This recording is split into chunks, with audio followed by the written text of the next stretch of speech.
Jarren Williams going to the ACC in Miami, a team that Coach Richt basically put back on the map. People don't realize is, Jarren finished his year with over 7,200 yards passing. Is number 2 in the history of Gwinnett County, and Gwinnett County's been around a long time.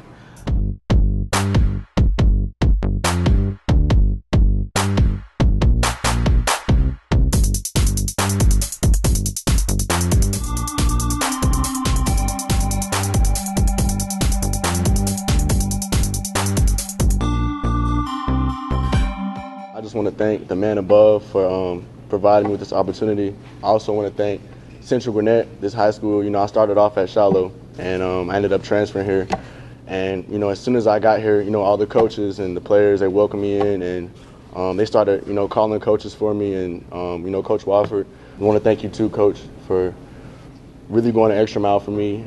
Everything that I've accomplished, the Army game, everything is because you really put your foot down and made sure that people got a chance to see my talent.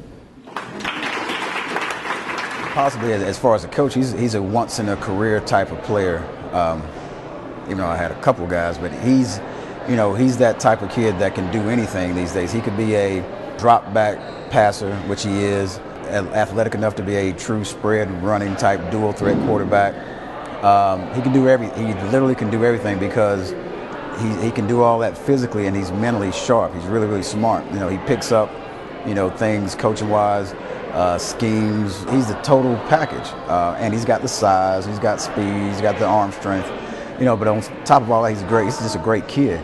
So, over the years, you have some that have some of those traits, but don't have the total package. That's why I say he's like, he's possibly once in a career type of kid that, again, the teachers love him. He impacts not just the football field, but the school in general. And he's graduating, this month. He goes right after the Army game. So, off the field, he takes care of his work in the classroom. All of his teammates love him. His teachers love him. Administrators love him.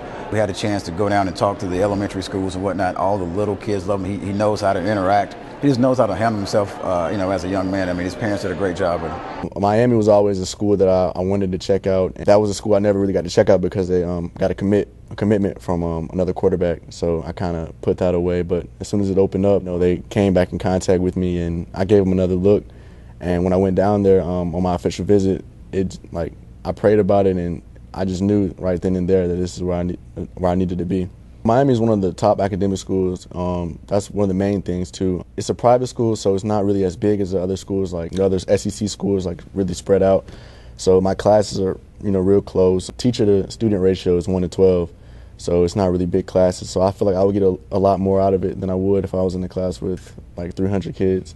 And the coaching staff is great. Coach Richt, he's a very genuine coach, and with quarterbacks, he's very good at developing them and helping them get to that next level. And that is one of my dreams, to play at the next level. So I feel like he could really help develop me. Coach Thomas Brown, the offensive coordinator, running back coach, he played for Coach Richt. And I think that just says a lot about Coach Richt, how he takes care of his players beyond football. So I just feel like going to Miami, it just sets me up for life.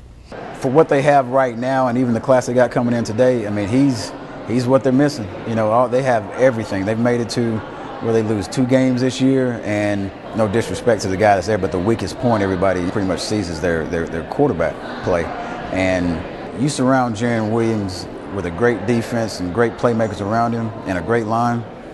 I think there will be for the next 2, 3, 4 years will be a championship level team, and they'll be in the mix for that playoffs for the next, while he's there.